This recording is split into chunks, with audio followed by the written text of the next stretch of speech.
anak-anak itu, tapi anak-anak itu sudah siap untuk belajar pada pagi hari ini. Ada yang tahu pembelajaran kita hari ini tentang apa? Tidak, Bu. Nah, pembelajaran kita hari ini yaitu tentang keberagaman suku bangsa dan budaya di Indonesia. Di sini di kelas kita pasti banyak beragam suku bangsa yang ada di Indonesia. Ada Putri, sukunya dari apa? Yang betul apa? Apa benar? Kita lihat dari contoh Putri dan Afifah tadi kan banyak beragam suku yang ada di sekitar kita. Di sini Ibu ada sebuah video pembelajaran tentang beragam kebudayaan khas yang ada di Indonesia. Mohon diperhatikan ya. Beragam kebudayaan khas setiap provinsi di Indonesia. Indonesia adalah negara kepulauan. Secara geografis, Indonesia terletak di antara benua Australia dan Asia, serta di antara Samudra Hindia dan Samudra Pasifik. Sementara secara astronomis, Indonesia berada di 6 derajat bintang utara sampai 11 derajat bintang selatan dan 96 derajat bujur timur sampai 151 derajat bujur timur. Indonesia punya 2 musim, yaitu musim kemarau dan musim hujan. Negara kita ini disebut sebagai negara kepulauan, di Indonesia adalah Sumatera. Apakah teman-teman tahu ada berapa provinsi di Indonesia? Ya, ada 34 provinsi. Dari 34 provinsi itu, Indonesia punya banyak tempat yang penuh dengan keindahan alam dan sudah dikenal hingga ke luar negeri. Misalnya Danau Toba yang ada di Sumatera Utara. Danau ini terbentuk karena letusan besar. Tak hanya itu, Indonesia juga terkenal dengan fauna yang beragam. Seperti Melaka ini di Pulau Komodo, Nusa Tenggara Timur. Selain itu, masih banyak lagi keindahan alam dari Indonesia yang bangsa yang majemuk karena terdiri dari banyak suku, adat, agama, dan bahasa daerah masing-masing.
Kemudian kami jadikan kamu berbangsa-bangsa dan bersuku-suku agar kamu saling mengenal. Sesungguhnya yang paling mulia di antara kamu di sisi Allah ialah orang yang paling bertakwa. Sungguh Allah Maha Mengetahui dan Maha Teliti.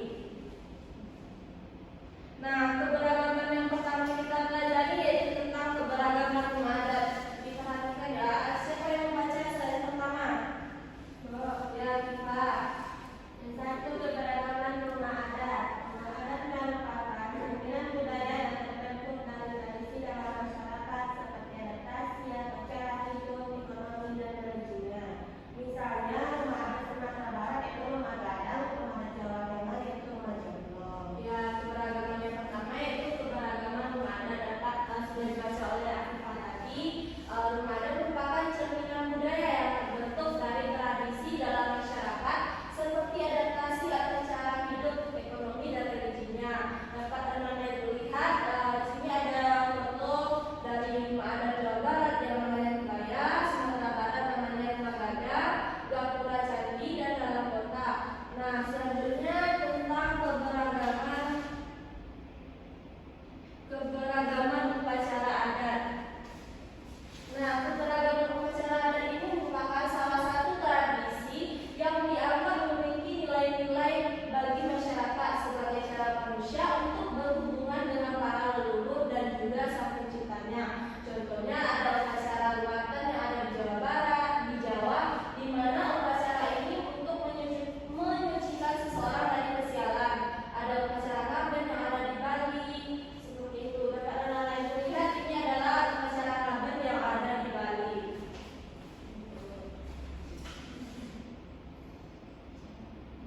Nah, selanjutnya itu ada keberagaman pakaian tradisional.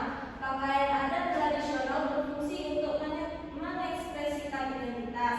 Nah, pakaian adat yang digunakan untuk upacara adat maupun kehidupan sehari-hari. Misalnya ada baju baduy yang ada Bugis dan Makassar, Pulos dan Sumatera Utara. Ada yang tahu baju adat yang ada di Sumatera Barat apa?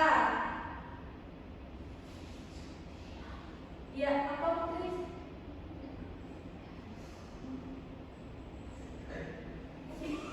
Ya, baju adat yang ada di atau pakaian tradisional di Sumatera Barat itu dikenal dengan pakaian suti yang terkenal begadang misalnya seperti itu. Selanjutnya itu keberagaman bahasa daerah. Keberagaman suku bangsa yang ada di Indonesia juga ditandai dengan adanya keberagaman penggunaan bahasa daerah. Contohnya bahasa Aceh di wilayah Aceh, bahasa Batak di wilayah Sumatera Utara.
Suku Minangkabau sendiri diketahui sebagai mayoritas penduduk di Sumatera Barat.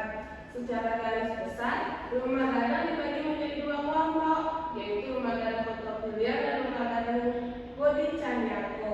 Sudah, Bu? Ya, sudah. Terima kasih kita ucapkan terima kasih kepada Aisyah. Di sini Bu bertanya sama jawabannya Rifa dengan atau Mbak Putri tadi. Sama. Sampai sini ada paham anak-anak Ibu? Sampai sini ada paham? Paham, Bu. Siapa di sini yang mau menyimpulkan pembelajaran kita pada pagi hari ini? Saya Bu. Ya, Rifa silakan. Kesimpulan materi kita pada hari ini yaitu mempelajari tentang keberagaman yang ada di Indonesia. Ada keberagaman baju adat, bahasa daerah, keberagaman rumah adat. Nah, walaupun banyak keberagaman kita tidak boleh membeda-bedanya sesuai dengan semua yang punya kedua kita. Ya, Bu. Tangan Kak Rifa. Terima kasih kepada Rifa tadi yang sudah menyimpulkan pembelajaran pada pagi hari ini. Di sini Ibu mau memberikan penguatan kembali pembelajaran kita pada pagi hari ini yaitu tentang keberagaman suku bangsa dan budaya di Indonesia. Nah, ada banyak keberagaman suku bangsa di Indonesia tadi. Tadi apa? Baju adat, bahasa daerah, rumah adat. Nah, betul, semuanya merupakan keberagaman suku bangsa dan budaya di Indonesia. Nah, walaupun kita memiliki banyak keberagaman yang ada di Indonesia, kita saling hidup berdampingan dan saling menghormati satu sama lain. Pesan moral yang dapat kita petik dari hal tersebut itu kita sesama manusia ataupun teman harus saling menyayangi dan tidak membeda-bedakan, sebagaimana dalam sebuah hadis yang artinya Rasulullah bersabda, tidak bisa dijadikan alasan untuk mencaci maki seseorang. Manusia itu setara dalam hal nasib bagai permukaan air di ember yang penuh dan semuanya adalah keturunan Adam. Tidaklah semua lebih unggul dari lainnya dalam hal agama dan ketakwaannya kepada Allah. Hadis riwayat Ahmad. Nah, sampai sekian pembelajaran kita pada pagi hari ini. Ibu minta kepada ketua kelas untuk menutup dengan membacakan doa. Siap, Pak. Doa mulai. Jangan lupa ya anak-anak Ibu untuk mengulang kembali pembelajaran yang sudah Ibu berikan pada pagi hari ini. Assalamualaikum warahmatullahi wabarakatuh.